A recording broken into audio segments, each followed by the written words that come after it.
Escape Miss Ani-Tron'S Detention. Scary Obby. Part 1. The Underground School. Pumpnox never expected detention to feel like a prison sentence. What started as a normal Roblox day suddenly turned dark when the ground beneath the city split open and dragged him down into a forgotten underground school. The walls were made of cracked concrete and old metal lockers, glowing faintly under flickering red emergency lights. The air was heavy, filled with dust, static, and the distant hum of machines that never slept. A loud metallic bell echoed through the halls. Strong ding, ding, ding. Its detention has begun. The voice was calm, mechanical, and terrifying. Miss Ani-Tron. Pumpnox stood up slowly, his head spinning. His health bar was already blinking. Not empty, but damaged. Something had hurt him during the fall. He tightened his grip and took a deep breath. The game looked simple at first. Glance, straight hallways, easy jumps, slow obstacles. But Pumpnox knew better. Games like this always lied. The first corridor looked harmless. Wooden desks floated in mid-air, forming a basic path. He jumped from one to another, landing carefully. Suddenly, red laser lines activated beneath him. One wrong step and it would be instant reset. He barely made it across. Behind him, the desks collapsed. No going back, Pumpnox muttered. As he moved deeper, the school changed. Lockers rattled violently, opening and closing by themselves. Scribbled warnings covered the walls. Don't look back, she sees all. Detention never ends. Pumpnox ignored them and pushed forward. That's when he heard it. Footsteps, slow, heavy, mechanical. The lights dimmed and the hallway stretched unnaturally long. At the far end, a tall silhouette appeared. A teacher's shape, but wrong. Metal limbs, a porcelain face cracked down the middle. Red glowing eyes locked onto Pumpnox. Miss Ani-Tron. She didn't run. She never ran. She walked. And she was fast enough. Pumpnox sprinted, jumping over spinning rulers, sliding under falling chalkboards, his health dropping every time a laser grazed him. One hit burned his arm. The screen flashed red. He was wounded now. A zombie doll suddenly burst out of a classroom door. Its stitched smile frozen in place. Pumpnox swerved, barely avoiding its grab, but another doll crawled from the ceiling. He kicked off the wall, landed hard, and kept running. Miss Ani-Tron was closer. Her voice echoed through the halls, distorted and cold. Return to detention, Pumpnox. He dove through a vent, just as her metal hand slammed into the wall behind him. The vent dropped him into a science lab filled with broken tables and green glowing liquid. Platforms moved up and down like elevators and the liquid burned instantly. Pumpnox timed every jump perfectly.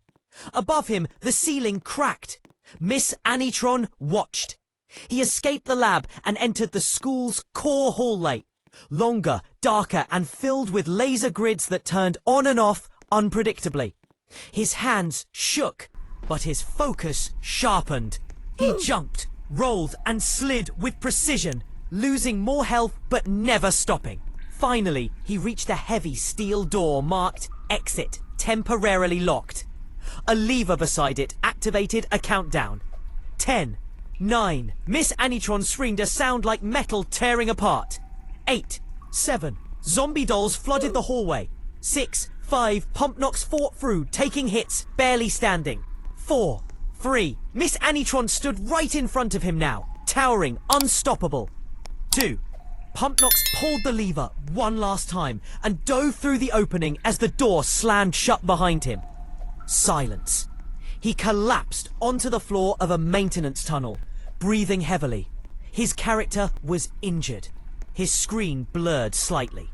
He had escaped detention, but the school was far from over.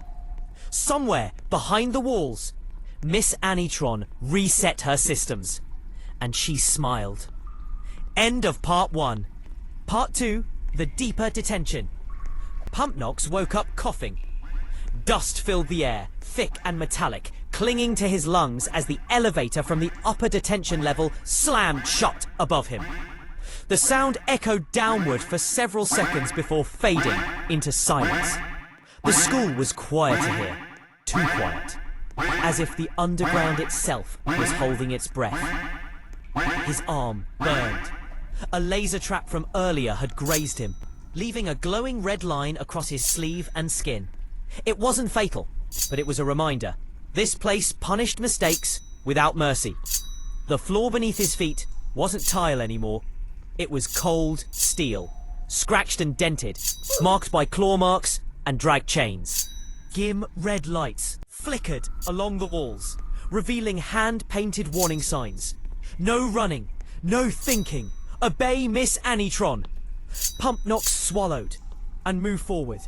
Every step triggered a soft mechanical click, like the school was counting his movement. The hallway bent sharply to the right, then dropped into a sloped corridor smeared with oil and something darker, something that didn't look like oil at all. Halfway down the slope, he heard it.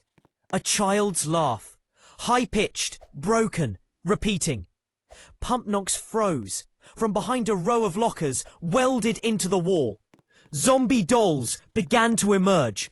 Their porcelain faces were cracked, eyes glowing neon blue, mouths stitched into permanent smiles. Their movements were jerky, unnatural, like puppets pulled by invisible strings. They didn't run, they marched. Pumpnox backed up, heart racing, scanning the environment. Above him, rotating laser grids activated, sweeping the hallway in rhythmic patterns. Below him, the dolls kept coming, arms outstretched, fingers clicking together like broken metronomes. There was no safe place. So he jumped. He slid under the first laser sweep, rolled across the floor and sprinted forward as the dolls lunged. One grabbed his leg, cold fingers digging into his ankle. Pumpnox kicked wildly, feeling the grip loosen just enough to break free. A laser sliced the air inches from his head. Another burned his shoulder. Pain exploded through his body, but he kept running. The hallway ended in a massive classroom. No desks, no windows. Only suspended platforms floating above a glowing pit of humming energy. The pit pulsed like a living thing, reacting to sound, to movement. As Pumpnox leapt onto the first platform, a voice echoed through the room. "Late again, Pumpnox."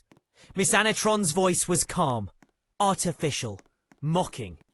Her silhouette appeared on the far wall, projected across dozens of flickering screens.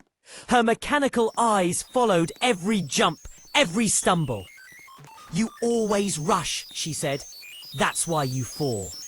The platforms began to move. Some tilted, some vanished, some exploded into fragments mid-jump. Pumpnox miscalculated. Once, just once, the platform beneath his foot shattered, sending him crashing onto a lower ledge. Pain shot through his ribs. He tasted blood. The energy pit roared beneath him, reaching upward with electric arcs, like hands trying to grab him. Above, Miss Ani-Tron laughed. "Stand up," she ordered. Pumpnox forced himself to his feet, shaking, but determined to continue. Vision blurred. Every movement hurt now, but stopping meant dying. He jumped again, and again, and again. By the time he reached the final platform, his hands were trembling uncontrollably. He slammed into a steel door labelled "Detention Continues." The door opened slowly. Inside was a narrow corridor lined with mirrors. Not reflections, recordings. Every screen showed Pumpnox failing earlier attempts. Falling, screaming, being caught, resetting. A reminder that others had tried, and none had escaped easily. At the end of the corridor stood Miss Ani-Tron herself. Not a projection, real. Her metal frame creaked as she stepped forward, limbs unfolding, eyes burning brighter than before. Behind her, the corridor began to collapse, walls folding inward like closing jaws. "End of the lesson," she said. Pumpnox didn't answer. He ran. Miss Ani-Tron lunged, claws slashing through the air, barely missing his back. He slid under her arm, felt metal scrape his skin, and slammed into the emergency exit panel behind her. The door didn't open. Red text flashed. "Injured students require discipline." Miss Ani-Tron turned slowly. Too slowly. Pumpnox ripped a loose cable from the wall and jammed it into the panel. Sparks erupted. The system screamed. The door burst open with a deafening alarm. As Pumpnox stumbled through, Miss Ani-Tron reached out and grabbed his arm. Her grip crushing, cold, unstoppable. For a moment, they locked eyes. Then the floor gave way. Pumpnox fell forward, tearing free as the corridor collapsed behind him, dragging Miss Ani-Tron into the darkness below. He landed hard on concrete. Everything went silent. When he finally stood, bleeding, exhausted, barely able to breathe, he saw a new hallway stretching ahead, darker, deeper, marked with a single glowing sign: Final Detention Zone. Pumpnox wiped the blood from his face. He was hurt. He was shaking. But he was still alive, and detention wasn't finished yet.